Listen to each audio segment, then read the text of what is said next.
வணக்கம். சமூகத்தின் இன்றைய பிரதான செய்திகளுடன் இணைந்திருக்கும் நான் சங்கவி நாகராஜா. விரிவான செய்திகளுக்கு செல்ல முன்னதாக முதலில் தலைப்புச் செய்திகள். மலையக பெருந்தோட்ட தொழிலாளர்களுக்கு அடிப்படை சம்பளத்தை உயர்த்த கோரி நாளை வெடிக்கும் போராட்டம். தமிழ் மக்களை தோல்வியுற இடமளியேன் கடத்தொழில் அமைச்சர் பகிரங்கம். மைத்திரியின் அழைப்பை ஏற்று விஜயதாச ராஜபக்ஷ நிகழ்வுகளில் பங்கேற்பது ஏற்புடையது அல்ல, துமிந்த திசாநாயக்க தெரிவிப்பு. நிட்டம்புவ வத்துப்பிட்டிவல பிரதேசத்தில் கைப்பை லொரியில் சிக்கியதில் பெண் உயிரிழப்பு. இலங்கை மத்திய வங்கியால் நாட்டு மக்களுக்கு விடுக்கப்பட்டுள்ள அறிவிப்பு. இலங்கையில் அறிமுகமாக உள்ள அதிசொகுசு விடுதி. சகல நாடுகளுக்கும் சகலவிதமான விசா வழிமுறைகளையும் சட்ட ரீதியான விசா ஆலோசனைகளையும் பெற்றுக் கொள்வதற்கு 10 வருட கால சேவை அனுபவம் கொண்ட சன் டிராவல்ஸ் அண்ட் டூர்ஸ். மலையக பெருந்தோட்ட தொழிலாளர்களுக்கு அடிப்படை நாள் சம்பளமாக 1700 ரூபாவை வழங்குமாறு வலியுறுத்தியும் பெருந்தோட்ட கம்பெனிகளின் அசமந்த போக்கை கண்டித்தும் பசறையில் நாளை போராட்டம் முன்னெடுக்கப்பட உள்ளது. இலங்கை தொழிலாளர் காங்கிரசின் தலைவர் செந்தில் தொண்டமான், பொதுச் செயலாளர் அமைச்சர் ஜீவன் தொண்டமான், கட்சி தவிசாளர் ராமேஸ்வரன் மருதபாண்டி ஆகியோரின் வழிநடத்தலுடன் நாடளாவிய ரீதியில் முன்னெடுக்கப்பட்டுள்ள கவனஈர்ப்பு கண்டன போராட்டத்தின் மற்றொரு அங்கமே பசறையில் நடைபெறுகின்றது. இந்த நிலையில் காலை 8:30 மணிக்கு பசறை பேருந்து திரைப்படத்திற்கு முன்னால் இப்போராட்டம் நடைபெறும் என அறிவிக்கப்பட்டுள்ளது. மலையக பெருந்தோட்ட தொழிலாளர்களுக்கு நாளொன்றுக்கு குறைந்தபட்சம் 2000 ரூபாய் சம்பளம் வழங்கப்பட வேண்டும் என்பதே எனது நிலைப்பாடாகும் என கல்வி ராஜாங்க அமைச்சர் அருணாச்சலம் அரவிந்த்குமார் தெரிவித்துள்ளார். பத்திரமுள்ள இசுருபாயவில் இடம்பெற்ற ஊடகவியலாளர் சந்திப்பில் கலந்து கொண்டு கருத்து தெரிவிக்கும் போதே அவர் இவ்வாறு தெரிவித்தார். இது தொடர்பில் அவர் மேலும் கருத்து தெரிவிக்கையில், தற்போதைய சூழ்நிலைக்கமைய பெருந்தோட்ட தொழிலாளர்களுக்கு 1700 ரூபாய் அல்லது 2000 ரூபாய் வழங்கினால் கூட அது போதாது. எனவே குறைந்தபட்சம் நாளொன்றுக்கு 2000 ரூபாய் வழங்கப்பட வேண்டும். 200 ரூபாய் சம்பள அதிகரிப்புக்கே கம்பெனிகள் தயாராக உள்ளன என்று தகவல் வெளியாகியுள்ளது. இதற்கு இணக்கம் தெரிவிக்க முடியாது. குறைந்தபட்சம் 1700 ரூபாவது அவசியம் கிடைக்க வேண்டும். 2000 ரூபாய்க்கு மேல் செல்ல வேண்டும். பெருந்தோட்டங்களை பொறுப்பேற்றது முதலே நஷ்டம் என்ற புராணத்தை கம்பெனிகள் பாடி வருகின்றனர். லாபம் இல்லையேல் தோட்டங்களை அரசிடம் கையளிக்கலாம். ஆனால் அவர்கள் அவ்வாறு கையளிப்பதில்லை. காரணம் கம்பெனிகள் நஷ்டத்தில் இயங்கவில்லை என குறிப்பிட்டுள்ளார். தமிழ் மக்களை தோல்வியுற இடமளியேன் என சூளுரைத்துள்ள அமைச்சர் டக்ளஸ் தேவானந்தா, தமிழ் தேசியம் பேசும் அரசியல்வாதிகளின் சுயநல பொறிக்குள் சிக்கி தமிழ் மக்கள் ஏமாற்றம் அடிக்கவோ தோல்வி காணவோ கூடாது எனவும் சுட்டிக்காட்டியுள்ளார்.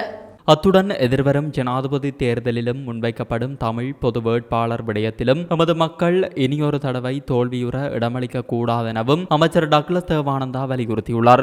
மன்னார் மாவட்டத்திற்கு இன்றைய தினம் விஜயம் செய்த அமைச்சர் மாவட்டத்தின் பல இடங்களுக்கு சென்று நிலைமைகளை பார்வையிட்டிருந்தார். மேலும் ஊடகவியலாளர்களுக்கு கருத்து தெரிவிக்கையில், தமிழ் பொது வேட்பாளர் விடயம் என்பது பயனற்ற ஒரு விடயம். தற்போதைய நிலையில் தென்னிலங்கையில் போட்டியிடும் ஒரு தரப்பினருடன் இணக்கத்தை ஏற்படுத்தி அவர்களிடம் ஆதரவு வழங்கி அதனூடாக பேரம் பேசும் சக்தியாக நாம் உருவாக வேண்டும். முன்பதாக கடந்த கால தமிழ் அரசியல் தலைவர்களும் போராட்ட அமைப்புகளும் தத்தமது சுயநல தேவைகளுக்காக மற்றவரை தடம் போட்டு வீழ்த்த வேண்டும் என்ற நிலையிலிருந்து முன்னெடுத்த பொறிமுறைகள் அனைத்தும் தோல்வியிலேயே கண்டுள்ளது. இதனால் ஒட்டுமொத்த தமிழினமும் பெரும் இன்னல்களையும் எதிர்கொண்டு விட்டனர். ஆனால் எமது நடவடிக்கைகள் தமிழ் மக்கள் தோல்வி காணக்கூடாது என்ற நிலையிலிருந்தே முன்னெடுக்கப்படுகின்றது. அது மட்டுமல்லாது அதற்கான கள நிலைமைகளை உருவாக்க சாதுரிதமான வழிமுறைகளும் எம்மிடம் உள்ளது. அதனை மக்கள் சரியாக பயன்படுத்திக் கொள்ள வேண்டும் என்றும் அமைச்சர் டக்ளஸ் தேவானந்தா தெரிவித்துள்ளமை குறிப்பிடத்தக்கது.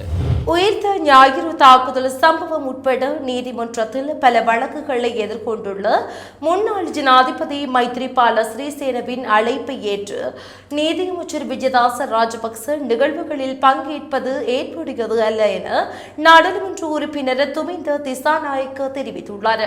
ஆளுங்கட்சி பக்கம் இருப்பதால் தான் நிமல் ஸ்ரீபாலடி சில்வா, மஹிந்த அமரவீர உள்ளிட்டவர்கள் கட்சியிலிருந்து நீக்கும் முடிவை மைத்ரிபால சிறிசேன எடுத்தார். ஆனால் அரசில் அமைச்சு பதவியை வகிக்கும் விஜயதாச ராஜபக்ஷ சிறப்பு பேச்சாளராக அழைக்கப்படுகின்றார். இதில் உள்ள நியாயத்தன்மை என்ன? மைத்ரிபால சிறிசேனவுக்கு உயிர்த்த ஞாயிறு தாக்குதல் சம்பவம் குறித்து மட்டும் 400 வரையான வழக்குகள் உள்ளன. அண்மையில் கூட சர்ச்சைக்குரிய கருத்தை வெளியிட்டு சிக்கலில் மாட்டினார். இவ்வாறு நீதிமன்றத்தில் பல வழக்குகள் உள்ள நபரின் அழைப்பை ஏற்று நீதி அமைச்சர் நிகழ்வுகளில் அதுவும் அவருடன் பங்கேற்பது ஏற்புடையதா? இதனால் நீதியின் நம்பகத்தன்மை குறித்து மக்கள் மத்தியில் சந்தேகம் எழக்கூடும். விஜயதாச ராஜபக்ஷவுக்கு மக்கள் மத்தியில் வரவேற்புள்ளது. எனவே அவர் இப்படியான நடவடிக்கைகளில் ஈடுபடக்கூடாது என தெரிவித்துள்ளார். 75 லட்சம் ரூபாய் பெறுமதியான 510 கிராம் ஐஸ் ரக போதைப் பொருளுடன் 2 கடற்படை உத்தியோகத்தர்கள் உட்பட 4 பேரை முள்ளேரியா காவல்துறையினர் கைது செய்துள்ளனர். கிடைக்கப்பெற்ற ரகசிய தகவல் ஒன்றுக்கு அமைய முல்லேரியா பகுதியில் உள்ள வீடொன்றை சோதனையிட்ட போது குறித்த சந்தேக நபர்கள் கைது செய்யப்பட்டுள்ளதாக காவல்துறை பேச்சாளர் பிரதி காவல்துறை அதிபர் நிகால் தல்துவ தெரிவித்தார். அத்துடன் சந்தேக நபர்கள் பயன்படுத்திய மகிழுந்து ஒன்றும் இதன்போது கைப்பற்றப்பட்டுள்ளது. இதன்படி கடற்படையை சேர்ந்த 2 லெப்டினன்ட் கொமாண்டர்கள், பேலியகொட சங்க போதைப்பொருள் வர்த்தகரின் உதவியாளர் உட்பட 4 பேர் இவ்வாறு கைது செய்யப்பட்டனர். இதேவேளை இலங்கையின் தெற்கு கடலில் கைப்பற்றப்பட்ட சுமார் 380 கோடி ரூபாவுக்கும் அதிக பெறுமதியுடைய போதைப் பொருட்கள் அரச ரசாயன பகுப்பாய்வு திணைக்களத்திற்கு அனுப்பி வைக்கப்பட்டுள்ளன. காவல்துறை போதைப் பொருள் ஒழிப்பு பிரிவினர் கொழும்பு மேலதிக நீதவான் பண்டார லங்கசிங்கவிடம் முன்வைத்த சமர்ப்பணங்களை அடுத்து இந்த நடவடிக்கை மேற்கொள்ளப்பட்டுள்ளது. உமா உயா திட்டத்தை மக்களுக்கு வழங்குவதில் ஏற்பட்ட தாமதத்தின் காரணத்தினால் வருடத்திற்கு 900 கோடி ரூபாய் இழப்பு நாட்டிற்கு ஏற்பட்டுள்ளதாக மின்சக்தி மற்றும் எரிசக்தி அமைச்சர் கஞ்சன விஜயசேகர தெரிவித்துள்ளார். சில அரசியல் கட்சிகளின் அழுத்தங்கள் உள்ளிட்ட பல்வேறு அழுத்தங்களின் காரணத்தினாலேயே நாட்டுக்கு இந்த இழப்பு ஏற்பட்டுள்ளதாகவும் கூறப்பட்டுள்ளது. அந்த தாக்கங்களின் காரணமாக நாட்டுக்கு கடந்த 5 ஆண்டுகளில் 4500 கோடி ரூபாய் இழப்பு ஏற்பட்டுள்ளதாகவும் அவர் மேலும் தெரிவித்தார். இந்நிலையில் சம்பூர் மின் உற்பத்தி நிலையம் முக்கிய பங்கினை வகித்து வருவதாகவும் அதனை வழங்குவதிலும் நாட்டில் பல்வேறு குழப்பங்கள் நிலவி வருவதாக அவர் தெரிவித்துள்ளார். இதனால் சம்பூர் மின் உற்பத்தி நிலையம் வழங்கப்படாவிட்டால் இலங்கைக்கு வருடாந்தம் 3200 கோடி ரூபாய் நட்டம் ஏற்படக்கூடும் என அமைச்சர் கஞ்சன விஜயசேகர மேலும் கூறியுள்ளமை குறிப்பிடத்தக்கது. வாழைச்சேனை பகுதியில் கூறிய ஆயுதத்தால் தாக்கி நபர் ஒருவர் கொலை செய்யப்பட்டுள்ளார். கையெடுக்கு தொலைபேசி தொடர்பில் 2 நண்பர்களுக்கு இடையில் ஏற்பட்டு வாக்குவாதம் நீண்டதில் இந்த தாக்குதல் மேற்கொள்ளப்பட்டுள்ளதாக போலீசார் தெரிவித்துள்ளனர். இந்த சம்பவம் நேற்றிரவு இடம்பெற்றுள்ளது. உயிரிழந்தவர் 43 வயதுடைய பிறைந்துறை சேனை பிரதேசத்தைச் சேர்ந்தவர் ஆவார். கொலை செய்த சந்தேக நபர் கைது செய்யப்பட்டுள்ளதோடு சம்பவம் தொடர்பான மேலதிக விசாரணைகளை வாழைச்சேனை போலீசார் மேற்கொண்டு வருகின்றனர். நெட்டன்புவ பத்துப்பட்டிவல பிரதேசத்தில் மோட்டார் சைக்கிளில் பயணித்து பெண் ஒருவரின் கைப்பை லொரியில் சிக்கிய விபத்தில் குறித்த பெண் உயிரிழந்துள்ளார்.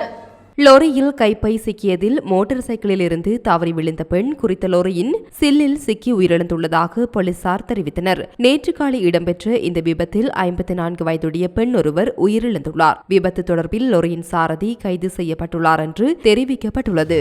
திருகோணமலை மாவட்டத்தில் உள்ள வைத்தியசாலைகளுக்கு சொந்தமான ஆம்புலன்ஸ் வண்டிகளில் ஏசி போடாமல் நோயாளர்களை ஏற்றி வந்தால் உடனடியாக அறிவிக்குமாறு அறிவுறுத்தல் வழங்கப்பட்டுள்ளது.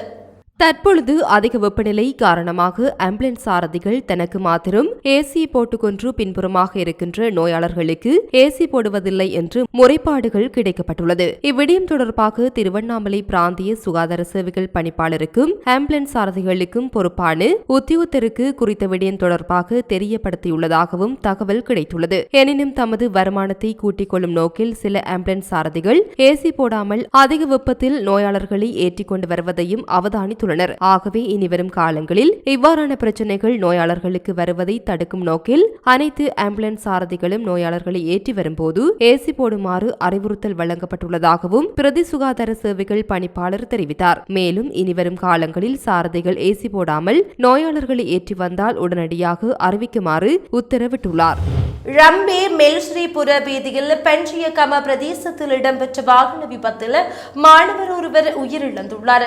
மூவர் பயணித்து மோட்டார் சைக்கிள் ஒன்று கட்டுப்பாட்டை இழந்து வீதியை விட்டு விலகி மின்கம்பத்தில் மோதியதில் இந்த விபத்து இடம்பெற்றுள்ளது. இந்த விபத்து நேற்றிரவு இடம்பெற்றுள்ளதாக போலீசார் தெரிவித்தனர். இந்த விபத்தில் ஓட்டுநரும் பின்னால் பயணித்தவரும் படுகாயம் அடைந்துள்ளதுடன் பொல்பித்திகம வைத்தியசாலையில் அனுமதிக்கப்பட்ட வேளையில் ஓட்டுநரான மாணவர் உயிரிழந்துள்ளார். கலடன் விவ பிரதேசத்தில் வசிக்கும் 16 வயதுடைய மாணவரை உயிரிழந்துள்ளார். காயமடைந்த மற்ற நபர் மேலதிக சிகிச்சைக்காக குருணாகல் வைத்தியசாலைக்கு மாற்றப்பட்டுள்ளதாக போலீசார் தெரிவிக்கின்றனர். பிரமிட் திட்டம் உள்ளிட்ட மோசடிகள் தொடர்பில் தமக்கு அறிவிக்குமாறு இலங்கை மத்திய வங்கி மக்களிடம் கோரிக்கை விடுத்துள்ளது. இது தொடர்பில் மத்திய வங்கி விடுத்துள்ள அறிவிப்பில் மேலும் பிரமிட் திட்டத்தின் ஊடாக சட்டவிரோதமான முறையில் மக்களின் பண வாய்ப்புகளை பெற்று 17 நிறுவனங்களை இனங்கண்டு பட்டியலிடப்பட்டுள்ளன. கடந்த காலங்களில் பல்வேறு பிரமிட் திட்டங்கள் செயல்பட்டு வந்த நிலையில் அவற்றை கட்டுப்படுத்தும் முயற்சிகள் முன்னெடுக்கப்பட்டிருந்தன. எவ்வாறாயினும் இவ்வாறான மோசடி நடவடிக்கைகள் மீண்டும் தலை தூக்கும் அபாயம் காணப்படுகின்றது. எனவே இது தொடர்பில் தமக்கு தெரிந்த தகவல்களை எமக்கு தெரிவிக்க வேண்டியது மக்களின் பொறுப்பாகும். இவ்வாறான மோசடிகள் அல்லது அது தொடர்பான தவறான செயல்கள் குறித்து மத்திய வங்கியின் வங்கி அல்லாத நிதி நிறுவன மேற்பார்வை திணைக்களத்திற்கு பொதுமக்கள் முறைப்பாடு செய்வதற்கு மத்திய வங்கி ஒரு வாய்ப்பை வழங்கியுள்ளது. இதுபோன்ற சில நிறுவனங்கள் மத்திய வங்கியால் கண்காணிக்கப்படுவதாக பொய்யான பிரச்சாரங்கள் பரப்பப்பட்டு வருகின்றன என சுட்டிக்காட்டப்பட்டுள்ளது. அத்துடன் இதுபோன்ற விடயங்கள் குறித்து தகவல் கிடைத்தால் உடனடியாக அறிவிக்குமாறு மத்திய வங்கியின் மூத்த பேச்சாளர் ஒருவர் கேட்டுக் கொண்டுள்ளார். மேலும் இதுபோன்ற தகவல்கள் கிடைத்தவுடன் விசாரணைகள் தொடங்கப்படும் என்று அவர் தெரிவித்துள்ளார். கொழும்பில் உள்ள அதிசொகுசு விடுதியான ITC ரத்னதீப இந்த ஆண்டு ஏப்ரல் 25ஆம் தேதி அதிபர் ரணில் விக்ரமசிங்க தலைமையில் திறந்து வைக்கப்பட உள்ளதாக தகவல்கள் வெளியாகியுள்ளன. இந்த நிகழ்வில் பிரதமர் தினேஷ் குணவர்த்தன மற்றும் இலங்கைக்கான இந்திய உயர்ஸ்தானிகர் சந்தோஷ் ஜா ஆகியோரும் கலந்து கொள்ளவுள்ளதாக கூறப்பட்டுள்ளது. கொழும்பு ஒன்றில் காலி வீதியில் அமைந்துள்ள இந்த ITC ரத்னதீபா விடுதியானது தலைநகர் கொழும்பில் அறிமுகமாக உள்ள ITC விடுதிகளில் முதலாவது சர்வதேச விடுதி என்று குறிப்பிடப்பட்டுள்ளது. இந்த விடுதியானது புகழ்பெற்ற ITC குழுமத்திற்கு சொந்தமான துணை நிறுவனமான வெல்கம் ஹோட்டல்ஸ் லங்காவால் இலங்கையில் முன்னெடுக்கப்படும் முதலாவது வியாபார அபிவிருத்தி திட்டமாக அமைந்துள்ளது.